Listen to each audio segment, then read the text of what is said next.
तो गाइस कैसे हैं आप सब लोग। लास्ट एपिसोड के एंड पे हमने देखा था कि कैप्टन हॉग हमारे जाओ के ऊपर अटैक करने के लिए आगे बढ़ता है। हमारा जाओ भी अपनी आंखें बंद कर लेता है और कहता है कि लगता है कि आज मैं यहीं पर मरने वाला हूँ। कैप्टन हॉग उसे कहता है तुम्हें अगली लाइफ में किसी ऐसे बंदे को प्रवोक नहीं करना चाहिए जिसे प्रवोक नहीं किया जा सकता। अगली बार सोच समझ कर इस तरह का कोई फैसला करना। हमारा जाओ उसकी बात सुनता है, वो वहीं पर अपनी आंखें खोलता है और बड़ी स्पीड से घूमते हुए साइड पर चला जाता है। कैप्टन हॉग भी इस बात से काफी ज्यादा हैरान होता है कि उसके एक्स के नीचे कुछ भी नहीं आया। हमारा जाओ उसे कहता है मुझे ये बात अच्छी तरह से पता थी कि यहाँ पर कुछ भी कोइंसिडेंस नहीं है कि तुम अचानक से हमारे सामने आकर हमारा सामान लूटने के लिए यहाँ पर आए हो। लेकिन असल बात तो यह है कि तुम्हें यहाँ पर किसी ने भेजा है मुझे मारने के लिए। तुम्हारी जाओ को जबकि ये पता चल चुका है कि यहाँ पर किसी ने इसको मारने के लिए भेजा है। जाओ से कहता है क्या तुम्हें वाकई में लगता है कि तुम इस लायक हो, तुम्हारे पास इतनी क्वालिफिकेशन है कि तुम मुझे मार सको। हांग से कहता है लड़की अब तुम्हारी हिम्मत कुछ ज्यादा ही बढ़ गई है, अब देखो मैं तुम्हारा क्या करता हूँ। साथ ही वो हमारे जाओ के ऊपर अटैक करने के लिए आगे बढ़ता है, जबकि हमारा जाओ वहीं पर खड़े खड़े अपनी डीमन पावर्स को रिलीज करता है। उसकी बॉडी से काफी सारी जान एनर्जी निकल रही होती है। ऐसी उसकी बॉडी के अंदर से वो जान एनर्जी निकलती है। तो कैप्टन हॉग काफी से घबरा जाता है, कहता है यहाँ पर हो क्या रहा है। मुझे ऐसे लग रहा है जैसे कि अगर मैंने एक कदम आगे बढ़ाया तो ये लड़का मेरी बॉडी को सेंटर से दो हिस्सों में काट देगा। यहाँ पर इतना ज्यादा डर क्यों महसूस हो रहा है। अब जब अपनी डीमन पावर को रिलीज करता है तो उसकी बॉडी के अंदर जितने डीमंस की पावर्स होती है वो सारी की सारी जान एनर्जी की सूरत में वहाँ पर रिलीज हो रही होती है और इसका प्रेशर काफी ज्यादा होता है। शाह अपनी तलवार को कैप्टन हॉग की तरफ करता है और कहता है चाहे यहाँ पर आज किसी ने भी तुम्हें भेजा हो से फर्क नहीं पड़ता, क्योंकि आज तुम मेरे हाथ से मरने वाले हो। तुम और तुम्हारे साथी जितने भी लोग थे वो सभी लोग यहीं पर मरेंगे। क्योंकि कैप्टन हॉग उसके सामने खड़ा काफी ज्यादा घबरा रहा था और सोच रहा होता है ऐसा कैसे हो सकता है, ये इम्पॉसिबल है। लड़के के पास तो सिर्फ जान वॉरियर के लेवल की पावर्स हैं, फिर इस लड़के की बॉडी के अंदर से इतनी सारी पावर कैसे रिलीज हो सकती है। कैप्टन हॉग उसे कहता है लड़के तुम्हारी जान फोर्स काफी ज्यादा पावरफुल है, मुझे नहीं लगता कि तुम यहाँ पर ज्यादा देर तक टिक पाओगे। तुम्हारी ये जान फोर्स ज्यादा देर तक तुम्हारा साथ नहीं दे पाएगी। जाओ उसे कहता है हाँ ये तो तुमने बिल्कुल ठीक कहा, मैं ज्यादा देर तक इस स्टेट को बनाकर नहीं रख सकता, इसी वजह से मुझे जल्दी करना होगा, मुझे जल्दी से जल्दी तुम्हें मारना होगा। कैप्टन हॉग हंसना शुरू कर देता है और उसे कहता है तो क्या तुम्हारे पास इतनी एबिलिटीज हैं कि तुम जल्दी से जल्दी इस मैच को खत्म कर सको, यानी तुम जल्दी से जल्दी मुझे मार सको। जाओ बड़ी स्पीड के साथ उसके करीब पहुंच रहा होता है, जबकि वो अभी भी वहाँ पर हंस रहा होता है और उसे कहता है मुझे बस इंतजार करना है कि कब तुम्हारी एनर्जी रन ऑफ होगी, उसके बाद मैं तुम्हें मार डालूंगा। लेकिन जब वो देखता है कि जाओ उसके बहुत ज्यादा करीब पहुंच गया, वो बहुत ज्यादा घबरा जाता है। जाओ उसे कहता है देखना तुम्हारा क्या होता है। वो अपनी तलवार को घुमाते हुए उसके बाजू के ऊपर अटैक करता है, जिससे उसका एक बाजू काट देता है और आगे की तरफ गुजर जाता है। बाजू के कटने के बाद कैप्टन हॉग वहीं पर नीचे गिर जाता है, जोर जोर से चिल्लाना शुरू कर देता है। जब वो वहाँ पर जोर जोर से चिल्लाता है तो उसके जितने साथी होते हैं वो सभी लोग अपने कैप्टन की तरफ देखते हैं। सभी अपने कैप्टन की तरफ देखकर काफी ज्यादा घबरा जाते हैं और चिल्लाना शुरू कर देते हैं और कहते हैं ऐसा कैसे हो सकता है। कैप्टन अपने सभी साथियों से कहता है उन सभी को छोड़ो, इसको मारने के लिए यहाँ पर आओ, सभी लोग मिलकर इसको मार डालो। उसी वक्त एक बाले वाला लड़का अपने बाले को घुमाते हुए हमारे जाओ के ऊपर अटैक करने के लिए आगे बढ़ता है। उसे कहता है तुम्हारी हिम्मत कैसी हुई हमारे कैप्टन के ऊपर अटैक करने की, अब तुम मेरे हाथ से नहीं बचोगे। वो अपने बाले को हमारे जाओ के ऊपर अटैक करने लगता है। उसी वक्त एक बाला उसकी गर्दन के अंदर आकर धंस जाता है और वो उड़ता हुआ पीछे वाले पेड़ के साथ जाकर लटक जाता है। हमारे फीचैंग ने दूर से अपने बाले को उसकी तरफ थ्रो किया होता है, फिर साथ ही फीचैंग अपनी बॉडी के ऊपर से अपने कपड़े फाड़ देता है और अपनी बॉडी छोड़ी दिखाकर बड़ी स्पीड से भागता हुआ आगे बढ़ता है। फीचैंग कैप्टन हॉग को पंच मारने के लिए आगे बढ़ता है। जैसे वो उसके करीब पहुंच रहा होता है कैप्टन हॉग जल्दी से सीटी बजाता है और अपने टाइगर को वहाँ पर बुला लेता है। उसका टाइगर भागता हुआ वहाँ पर आता है और कैप्टन हॉग जंप करते हुए अपने टाइगर के ऊपर बैठ जाता है। वो बड़ी स्पीड से वहाँ से भाग जाता है। जब वो वहाँ से भाग कर जा रहा होता है जाते हुए वो चिल्लाकर उसे कहता है वहाँ से इंतजार करो, देखना मैं तुम्हारा क्या करता हूँ। हमारी टाइगर 2 डीमन हंटिंग वॉरियर्स की टीम ये तुम्हें बिल्कुल भी नहीं छोड़ने वाली। जाओ वहाँ पर जान एनर्जी को यूज कर रहा था, इसकी वजह से जान एनर्जी के रन ऑफ होने की वजह से वो थोड़ी देर के लिए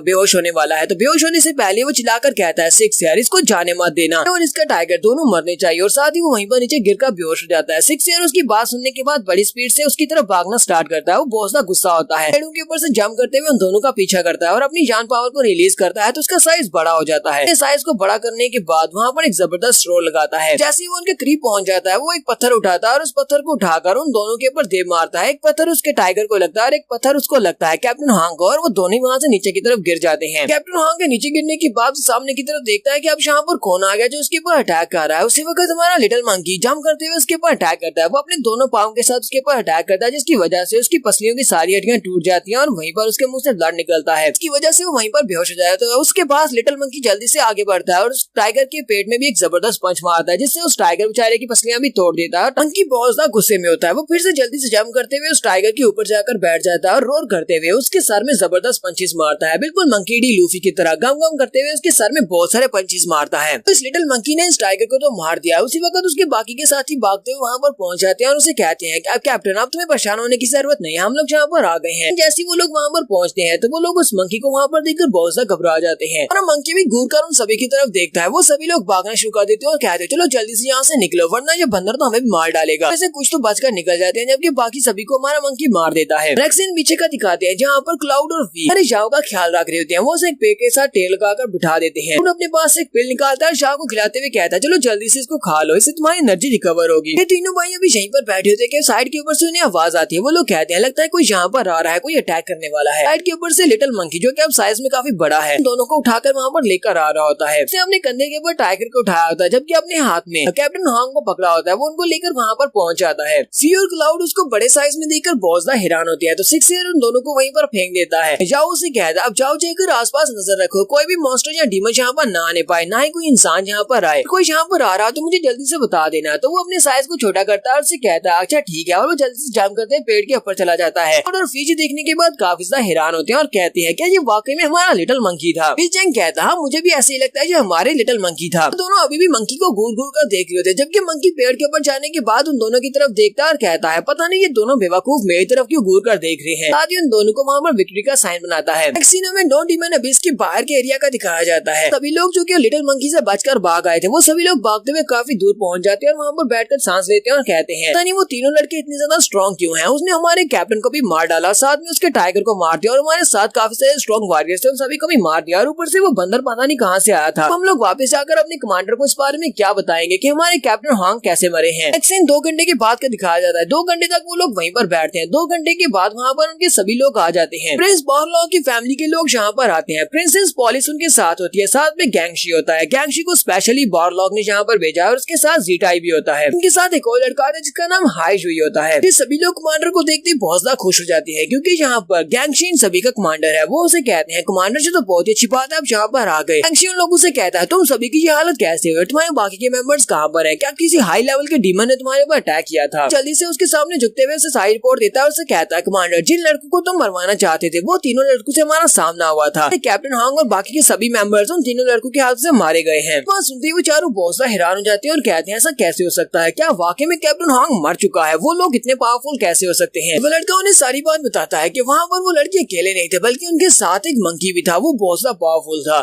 से कहता है क्या वाकई में सिर्फ और सिर्फ एक मंकी की वजह से तुम लोग हार कर आ गए, वो मंकी इतना ज्यादा पावरफुल कैसे हो सकता है। कैप्टन हॉन्ग का साथी उसे कहता है मैं बिल्कुल ठीक कह रहा हूँ। कैप्टन हॉन्ग का एक बाजू कटने के बाद वो अपने टाइगर के ऊपर बैठकर अपने लोगों को लेकर वहाँ से भाग कर आ रहा था। अपने टाइगर पर भागता हुआ जा रहा था जबकि उसी वक्त एक मंकी ने उसके ऊपर अटैक कर दिया। उस मंकी ने बहुत ज्यादा पावर के साथ अटैक किया था, उसके टाइगर को भी मार दिया और साथ ही कैप्टन हॉन्ग को भी मार दिया।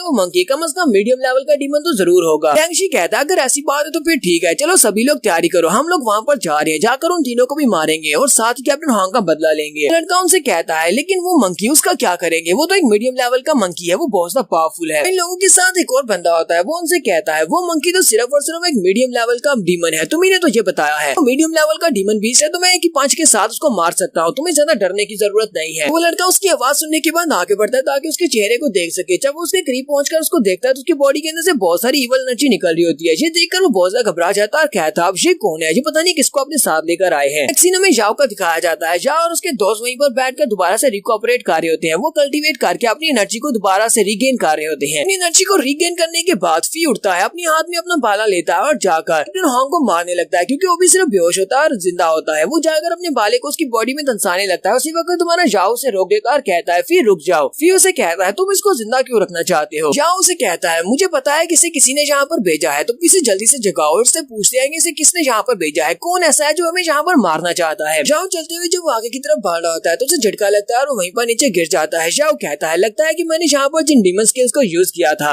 फाइंड करने में काफी सारा टाइम लगेगा, अभी मैं तैयार नहीं हूँ उन सभी को यूज करने के लिए। जल्दी से भागता है उसके पास आता है और उसे कहता है ब्रो क्या तुम ठीक हो। वो उसकी मदद करता है और उसे उठाकर अपने साथ लेकर आगे बढ़ता है। लोग कैप्टन हॉन्ग को एक पेड़ के साथ बिठा देते हैं और उसके मुंह के ऊपर पानी डालते हैं और उसे कहते हैं चलो जल्दी से उठ जाओ। जाओ कहता है मुझे लगता है कि इन लोगों को किसी ने पे किया होगा हम सभी को मारने के लिए। कैप्टन हॉन्ग को वहाँ पर होश आ जाती है। हमारा जाओ से कहता है चलो जल्दी से बताओ तुम्हें यहाँ पर किसने भेजा है मुझे मारने के लिए। कैप्टन हॉन्ग आगे से हंसना शुरू कर देता है और कहता है तुम्हें जल्दी से जल्दी मुझे मारना होगा क्योंकि बहुत ही जल्दी तुम ही मेरे साथ यहीं पर दफनाए जाने वाले हो, तुम लोग भी मरोगे। जाओ से कहता है क्या तुम वाकई में इस बारे में श्योर हो कि तुम हमें यहाँ पर इस बारे में नहीं बताओगे किसने तुम्हें यहाँ पर भेजा है। कैप्टन हॉन्ग उसे बताने की बजाय अपने मुंह के अंदर से ब्लड उसकी तरफ थूकता है, साथ ही वो जोर जोर से हंसना शुरू कर देता है और उसे कहता है यहाँ पर मुझे बिल्कुल भी डरा नहीं सकते, मेरा नाम हु हॉन्ग है, ऐसा इंसान हूँ जो कभी मरने से नहीं डरा क्योंकि मैंने अपनी सारी जिंदगी नो डीमन एबिस में गुजार दी। हम लोग हंटिंग ग्रुप से हैं, लोग तो डीमन से भी नहीं डरते तो फिर इंसानों से क्या डरेंगे। तुमने क्योंकि हमारे ग्रुप को यहाँ पर ऑफेंड किया है तो मेरा ग्रुप जहाँ पर तुम्हारा शिकार करेगा वो तुम सभी को ढूंढ निकालेगा और तुम्हें मार डालेगा। साथ ही वो अपनी जुबान को अपने दांतों से काट लेता है और वहीं पर मर जाता है।